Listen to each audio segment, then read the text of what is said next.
Could I play for food? The marble lobby of the Grand Royal Hotel buzzed with the city's elite, their conversations momentarily silenced by a timid question.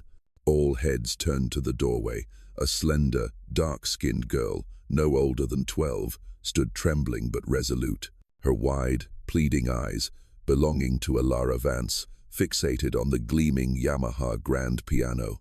Her faded jeans and oversized sweater hung loosely, and a battered school bag was clutched to her chest. A woman in a sequined dress whispered, "Who let that child in?"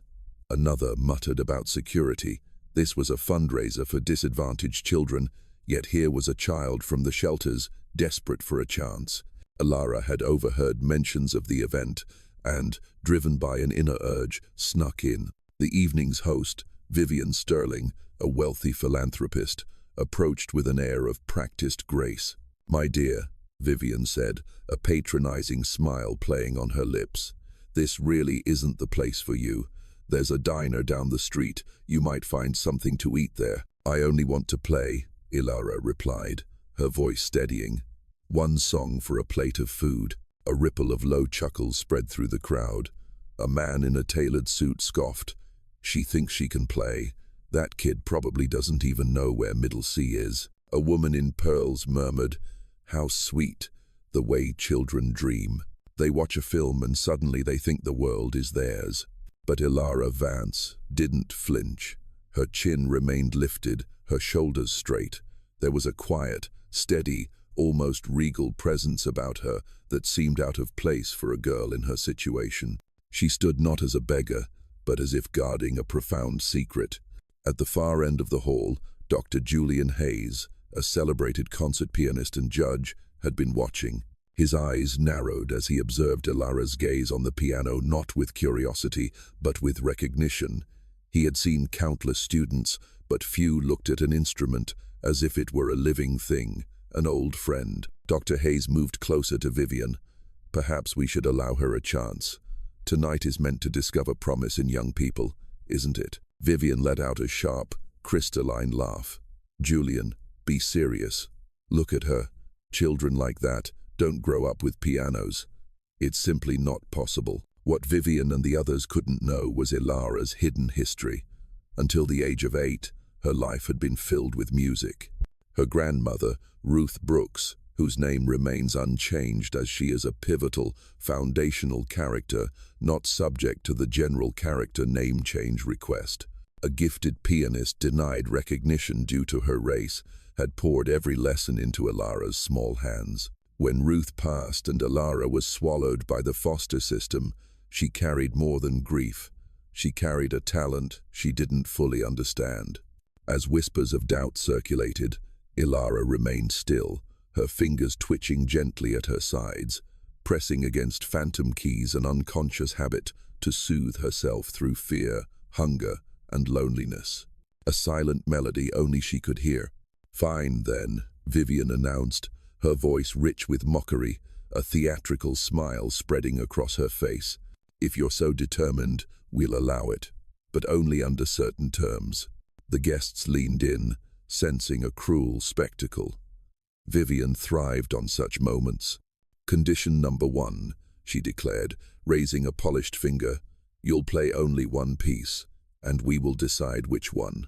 "Condition 2, Vivian continued. "If you manage to perform it reasonably well, I will personally see that you receive a full dinner." She paused, then leaned forward, her tone sharp. "But when you fail, as we all know you will, you'll leave at once and never intrude on respectable society again." An elderly lady murmured, "How heartless," but her comment was swallowed by the amused chuckles of the glittering crowd. Alara didn't move, her eyes fixed on the piano. A memory stirred, her grandmother Ruth's gentle voice whispering, "When the world tries to belittle you, let the music answer. Music never lies, and it belongs to everyone." "I accept," Alara said, her tone calm, unwavering. Dr. Hayes felt a strange shiver. 30 years of judging young pianists had honed his ability to sense raw talent, and something about the girl's composure, the way she looked at the instrument, struck him with quiet certainty. Splendid. Vivian clapped her hands. Now, the piece. Her eyes landed on Arthur Finch, a second-rate bar pianist. Arthur, darling, what do you suggest as a proper test for our little prodigy? Arthur smirked. Why not Beethoven's Für Elisa? Everyone bangs at it once or twice when they first touch a piano. If she really has any skill, she'll manage. If not, well, we'll all see soon enough. The hall erupted in laughter. To the uninformed, the choice seemed harmless, but those who knew music understood it was a trap. The piece looked easy, but to play it beautifully required precision, discipline, and years of practice, perfect bait for humiliation. Brilliant suggestion, Vivian praised, her smile glittering with malice. It's the tune any child who's had a single lesson attempts. She'll have no excuses when she fails. Ilara gave a small nod and began walking toward the piano. Each step carried a quiet resolve that unsettled some onlookers. There was something uncanny about the way she faced the situation, not with fear, but with a grace far beyond her age.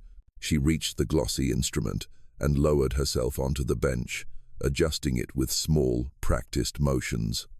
Dr. Hayes felt his breath hitch. Those movements were not improvised, they were instinctive, the actions of someone who belonged at the piano. Look at her, Vivian scoffed, rolling her eyes. She can't even sit properly. Poor child has probably never been this close to a real instrument before. But Dr. Hayes saw something entirely different.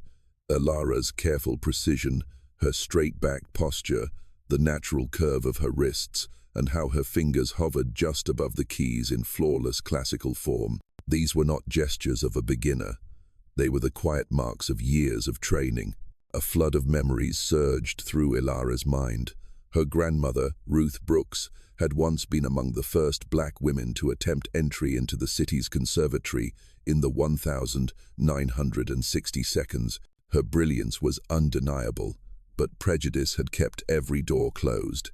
Refusing to let bitterness silence her, Ruth turned her modest living room into a school. Music is the only language everyone understands, Ruth would say. When you play from your heart, people will listen with their soul, not their eyes. Ilara had spent hours with her grandmother, learning to let music speak what words could not.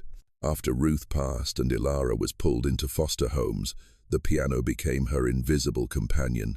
On sleepless nights in crowded shelters, she played silently in the air, her fingers moving across imaginary keys to keep her spirit alive. "We're waiting," Vivian cut in sharply, tapping her manicured nails against her champagne flute. "Or have you lost your nerve already?" Ilara inhaled deeply, then, with a calm far beyond her years, she lowered her hands onto the keys. The moment her fingers touched the ivory, a current of life surged through her. After months without a real piano, the feel was like reclaiming a missing piece of herself. The very first note rang out, clear, resonant, and startling in its purity. Heads turned instantly. This was no clumsy strike from a child guessing at notes. It was the sound of a musician. Dr. Hayes drifted closer, his trained ear catching the flawless precision of the attack, the even sustain, the subtle control of color and weight. These were not accidents. "Just luck," Vivian muttered under her breath, her usual arrogance faltering. Then Ilara began the opening theme of Für Elise. Each note flowed seamlessly, delicate, yet firm. To the audience, it felt impossible. How could a girl in threadbare clothes summon such mastery? Every phrase she played was a quiet revelation, a small miracle blooming into the air. When Ilara's hands danced across the keys, the atmosphere in the hall shifted. The mocking laughter, the whispers, the sneers, all dissolved into a stunned silence. Guests who had looked at her with pity or disdain now leaned forward, unable to tear their eyes away.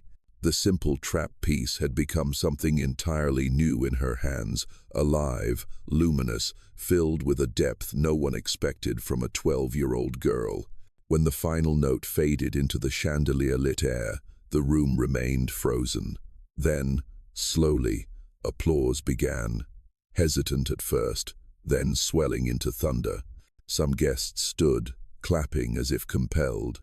Even those who had laughed the loudest now looked ashamed.